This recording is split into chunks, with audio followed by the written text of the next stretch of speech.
What's up, guys? It is Delicious here, and today I was thinking I was going to tell you guys a story about one of my favorite Halloween stories. It was about a couple years ago. I was in 5th or 6th grade, and what happened was I used to like to tell stories, so I kind of dug myself into a ditch here, and I told a story about a cowboy, and this cowboy used to ride through a park at my town called Valefield, and so when the cowboy rode through one day, these teenagers, they shot him with paintball guns, and the paintball, they made the paintball special, and in the paintball was actually, they accidentally put in lead paint instead of the regular paint that they were gonna use.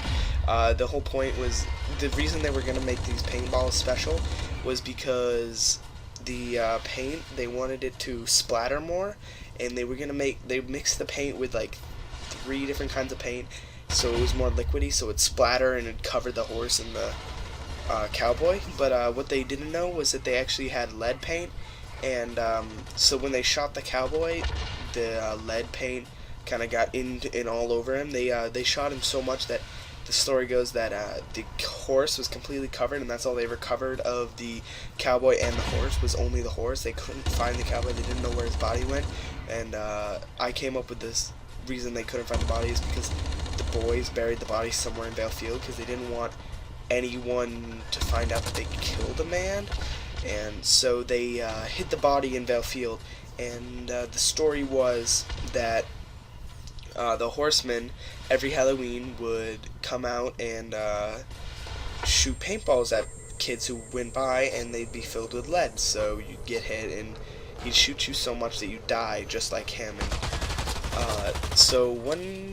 I told this story for like 3 years, and that third year, so I made up this in like 3rd grade, and I did what I'm about to do in 6th grade. And so one year, me and my friends, we were trick-or-treating. The day was coming to an end. It was almost like 10, 11-ish, so it was pretty dark outside. And me and my friends were like, real quick, let's go through Valefield. And some people had heard that we were going to go through Valefield this year, and I think we were talking about it during lunch, and I think they overheard us, and they knew my story, and they just wanted to freak us out. So what happened was, there was 4 of us. GZ, he's one of my friends. I just don't want to say his real name, so I'm just saying his initials. GZ, DM, and EC. EC is my brother. So we went in pairs. DM and EC both went in first, and we started hearing the screaming, and we didn't know what it was, and we just heard pop, pop, pop, pop, pop, pop, pop, pop, pop, pop, pop, pop, pop, pop. We didn't know what this popping was. What it actually turned out to be was the CO2 canisters when they pulled the trigger of the paintball guns. When the paintball came out, it would make that popping noise. And all we heard was my friend and my brother screaming at the top of their lungs.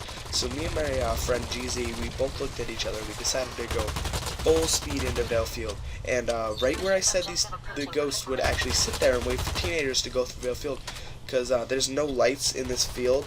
It's called Valefield, it's a park. But there's no lights in this, so it's really dark. And there's like a little wall ball court, and there's a fence, and on top of the wall ball court, there's like a little overhang, and that's where I said the cowboy would sit with the paintball guns.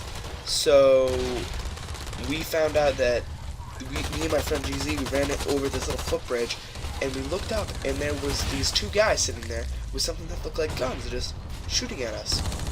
And luckily they didn't hit us at all. They were just regular paintballs too. They weren't like any special paintball that they mixed together to make splatter more. But they were sitting there with the paintball guns, and they didn't hit us. They were so bad aims because of how dark it was that my brother and my other friend got to go hide behind a tree. So I'm kind of trying to tell this fast because I don't want my parents to find out about this. But so me and my friend, we're running through, and we find these 2 rocks about baseball size, and we both played baseball. So we wound up, and my friend GZ hit one of the guys in the side of the head, and these guys were wearing helmets. It was part of their costume. They were military guys, that's why they were carrying around the paintball guns.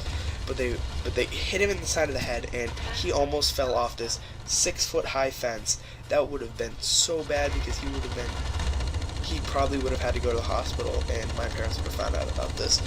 and but the other person sat up there and he threw his gun down. He didn't want to get hit with a rock. So later we found out who this was, and we didn't talk to them for about a month. And that was my craziest Halloween story, craziest experience in Halloween. It's one of my favorite stories too, because I made up a story and then it actually came true. So I hope you guys enjoyed, and this is Delicious signing out. Goodbye, guys.